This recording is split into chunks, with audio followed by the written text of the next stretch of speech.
Assalamualaikum anak-anak hebat, semangat pagi semuanya. Ketemu lagi dengan Pak Rogi. Hari ini kita akan belajar tentang tema 3, subtema 1, pembelajaran 1. Nah anak-anak, fokus pembelajaran kita pada kesempatan kali ini ada 3, yaitu Bahasa Indonesia, IPA, dan IPS. Setelah pembelajaran hari ini, ada beberapa poin penting yang Bapak harapkan anak-anak mampu pahami. Yang pertama yaitu anak-anak dapat menyebutkan informasi penting dari teks eksplanasi yang dibaca. Yang kedua, anak-anak mampu mempresentasikan informasi penting dengan peta pikiran yang tepat. Yang ketiga, mampu mengidentifikasikan komponen-komponen apa saja yang terdapat pada listrik dan apa fungsinya. Kemudian, yang keempat, mampu menyajikan hasil pengamatan yang tersebut. Yang kelima, mengidentifikasi perubahan sosial budaya dalam kehidupan masyarakat.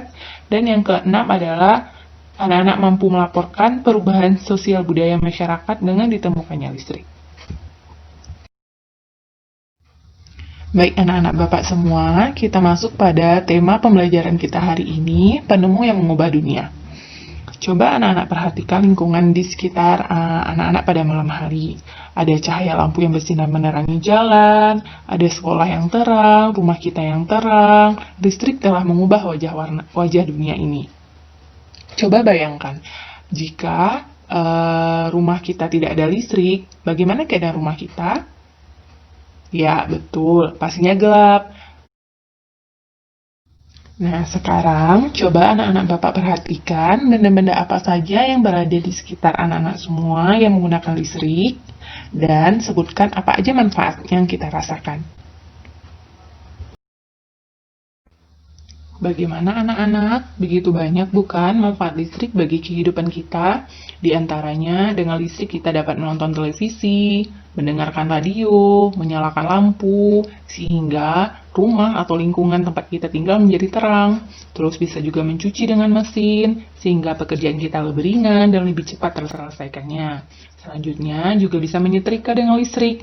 Dahulu, sebelum listrik ditemukan, kita menyetrikanya dengan setrika arang. Masya Allah, ternyata begitu banyak ya anak-anak manfaat listrik.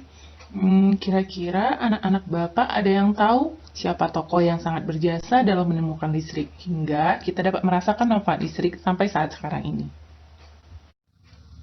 Nah, anak-anak Bapak sudah pada tahu belum bagaimana proses hingga arus listrik hingga dapat menyalakan lampu di rumah kita atau menyalakan benda-benda elektronik yang ada di sekitar kita?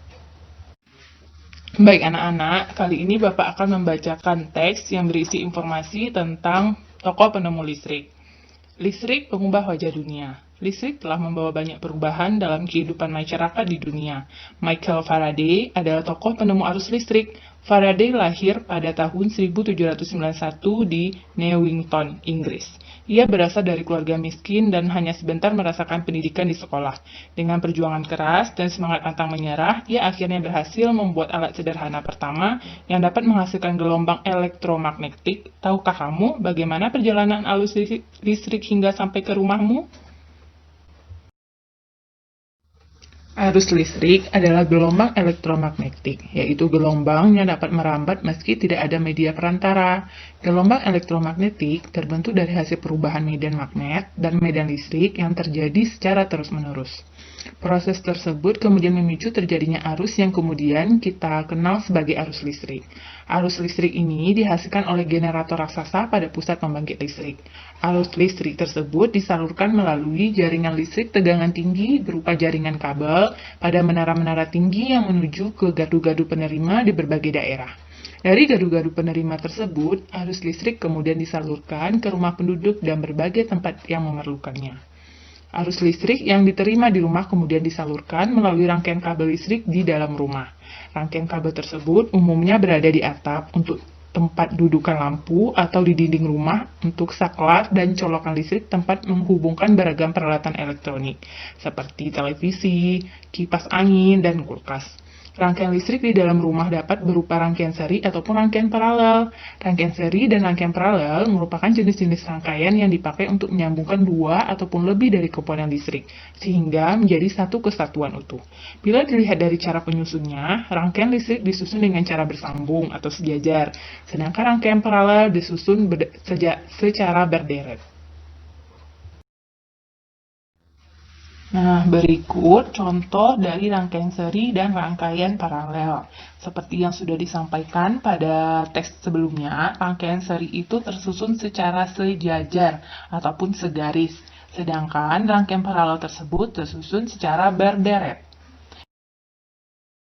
Berikut ini adalah beberapa contoh rangkaian seri dan rangkaian paralel. Pada tema pembelajaran kali ini, kita tidak begitu mendalami tentang rangkaian seri dan rangkaian paralel. Cuman Bapak harapkan anak-anak bisa membedakan yang mana rangkaian seri dan yang mana rangkaian paralel. Contoh rangkaian seri dalam kehidupan sehari-hari adalah lampu senter. Rangkaian yang disusun seri pada lampu senter adalah baterai, karena hanya terdapat satu bola lampu pada senter. Hal tersebut yang menyebabkan lampu senter menyala sangat terang, namun baterainya cepat habis. Rangkaian seri dan paralel juga bisa ditemukan pada lampu-lampu di rumah. Betapa penting peranan listrik bagi kehidupan manusia. Tanpa listrik, tentunya kita akan mendapatkan banyak kesulitan dalam mengerjakan aktivitas sehari-hari. Namun demikian, kita juga harus tetap bijaksana menggunakan listrik dalam kehidupan sehari-hari. Teks yang sudah Bapak bacakan tadi terdiri atas 5 paragraf. Jawablah pertanyaan berikut berdasarkan paragraf pada teks tersebut. Senter adalah salah satu contoh dari rangkaian seri. Anak-anak Bapak sekalian pasti sudah tidak asing lagi dengan yang namanya senter. Nah, sekarang coba kalian amati komponen-komponen yang terdapat pada senter berikut. Yang pertama, yang nomor 1 ini adalah baterai. Baterai itu berfungsi sebagai penyuplai arus listrik. Yang kedua, ini namanya adalah reflektor untuk memfokuskan cahaya lampu pada senter. Dan yang ketiga adalah logam penghantar untuk menghantarkan arus listrik dari baterai ke lampu. Dan yang selanjutnya, yang keempat adalah saklar untuk menghubungkan dan memutus arus listrik yang mengalir ke lampu. Nah, jika komponen-komponen utama tersebut dirangkai, maka akan membuatnya kembali menyala dan menjadi seperti gambar di bawah ini. Nah, anak-anak Bapak semua, jika kepala senter tadi dibongkar, kemudian dirangkaikan kembali hanya dengan menggunakan lampu, maka akan tampak seperti gambar berikut. Ada bola lampunya, terus baterai dan logam penghantar. Kemudian amatilah rangkaian listrik sederhana pada lampu senter tersebut dengan teliti. Yang pertama, bagaimana posisi lempengan logam untuk membuat lampu menyala? Posisi logam harus mampu menghubungkan antara arus listrik yang keluar dari baterai menuju ke lampu. Satu ujung logam harus menyentuh ke terminal baterai dan satu ujung lainnya harus terhubung ke terminal lampu, sehingga membentuk rangkaian tertutup. Jika terdapat saklar, maka saklar harus dalam kondisi terhubung. Pertanyaan yang kedua, apa komponen yang sebaiknya digunakan untuk mengganti lempengan logam tersebut yang biasanya terdapat pada rangkaian lampu di rumah? Nah, biasanya pada rangkaian lampu di rumah kita menggunakan kabel tembaga yang dilapisi karet karena mampu menghantarkan listrik lebih baik dan menghindari konsleting. Di samping adalah gambar dari contoh kabel tembaga yang biasa kita temui di rumah. Proses perjalanan arus listrik pada rangkaian listrik senter adalah yang pertama, di mana dalam keadaan normal, lampu senter tersebut akan mati. Kemudian, ketika saklar dihidupkan, arus listrik yang tersimpan pada baterai akan mengalir dari terminal positif baterai menuju saklar. Lalu, arus listrik akan mengalir menuju lampu, sehingga lampu senter akan menyala. Dari lampu, arus listrik mengalir kembali ke terminal negatif baterai. Begitu seterusnya dan akan berhenti jika saklar dimatikan. Rangkaian listrik pada senter terdapat pada baterai yang diletakkan sebaris. Pada rangkaian seri lampu, lampu-lampu juga diletakkan sejajar dalam satu baris. Arus listrik yang mengalir pada rangkaian seri hanya berada dalam satu aliran kabel yang menghubungkan semua lampu. Listrik adalah salah satu penemuan yang sangat penting. Ayo kita bahas lebih lanjut tentang penemuan listrik dan pengaruhnya terhadap kehidupan dan peradaban manusia. Nah, pada kesempatan kali ini kita akan membandingkan apa pengaruh sebelum adanya listrik dengan setelah adanya listrik dalam kehidupan kita pada saat sekarang ini. Yang pertama, ketika kita mengambil air, dahulunya sebelum ada listrik kita mengambil air dengan menggunakan timba. Sedangkan setelah ada listrik kita cukup menggunakan pompa air elektrik. Kedua, tentang penerangan. Sebelum adanya listrik, penerangan yang kurang pada malam hari. Kemudian setelah adanya listrik, penerangan malam hari yang cukup karena ada lampu. Sebelum ada listrik, biasanya kita tidak bisa berkomunikasi jarak jauh. Namun setelah ada listrik, kita bisa berkomunikasi jarak jauh karena ada telepon. Terus, sebelum ada listrik, penyujukan diri dengan menggunakan kipas manual. Sedangkan setelah ada listrik, kita menggunakan kipas angin elektrik. Dan kita menghaluskan bumbu dulu dengan cara ditumbuk-tumbuk. Sedangkan sekarang cukup dengan menggunakan blender. Kita sudah bisa menghaluskan bumbu.